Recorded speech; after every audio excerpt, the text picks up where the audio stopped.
2010ஆம் ஆண்டு. அப்போது திமுக ஆளுங்கட்சி, அம்மா அவர்கள் எதிர்க்கட்சி.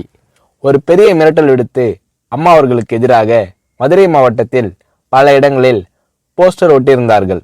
அந்த போஸ்டரில் அம்மா அவர்கள் மதுரைக்கு வந்தால் திரும்பி செல்ல மாட்டார், மதுரைக்கு அம்மா அவர்கள் வரக்கூடாது என்று மதுரை மாவட்டத்தில் பல இடங்களில் அந்த போஸ்டரை ஒட்டி பெரிய மிரட்டல் எல்லாம் கொடுத்தார்கள். அதேபோல் ஜெயா டிவிக்கும் மிரட்டல் தொலைபேசிகள், மிரட்டல் கடிதங்கள் வந்து கொண்டிருந்தது. ஜெயா டிவியின் செய்தி பிரிவினர் இந்த மிரட்டல்களை பற்றியெல்லாம் தியாகத்தலைவி சின்னம்மா அவர்களிடம் சொல்லி அம்மா அவர்களின் கவனத்திற்கு கொண்டு சென்றார்கள். அம்மா அவர்கள் துணிச்சல், வீரம், கம்பீரம் இவற்றின் ஒட்டுமொத்த உருவம். அதனால் புரட்சி தலைவி அம்மா அவர்கள், நான் மதுரைக்கு போய் தீருவேன், பொதுக்கூட்டத்தில் பேசியே தீருவேன், எது நடந்தாலும் எதிர்கொள்கிறேன் என்று சொல்கிறார்கள்.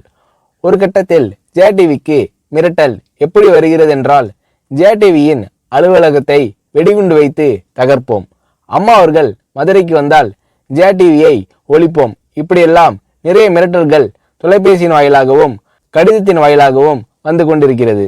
இந்த மிரட்டல்களை எல்லாம் கடந்து அம்மா அவர்கள் மதுரைக்கு சென்று பிரம்மாண்டமான பொதுக்கூட்டத்தில் லட்சக்கணக்கான மக்கள் மத்தியில் எழுச்சி உரையாற்றும் போது, ஒரு எதிர்க்கட்சியின் தலைவி என்ற முறையில் என்னை நீங்கள் மிரட்டுங்கள், ஒரு எதிர்க்கட்சியினை நான் நடத்துகிறேன் என்பதற்காக கழகத்தை மிரட்டுங்கள், ஜெயா டிவியை எதற்காக மிரட்டுகிறீர்கள், ஜெயா டிவியின் அலுவலகத்தை நீங்கள் தகர்ப்பீர்களா, ஜெயா டிவியை நீங்கள் ஒழித்து கட்டிவிடுவீர்களா, பார்க்கலாமா, ஜெயா டிவியை ஒழித்து கட்டிவிட்டால் என்னுடைய அரசியல் குரலை ஒழித்து விடலாம் என்று கனவு காண்கிறீர்களா? ஜெயா டிவி என் உயிருக்கும் மேலானது, நான் என்னுடைய உயிரை விட அதிகமாக நேசிப்பது, என்னுடைய அரசியல் கரமாக நான் போற்றி புகழ்வது, அதன் மேல் நீங்கள் கை வைப்பீர்களா, பார்க்கலாமா என்று எழுச்சி உரையாற்றினார் புரட்சி தலைவி அம்மா அவர்கள்.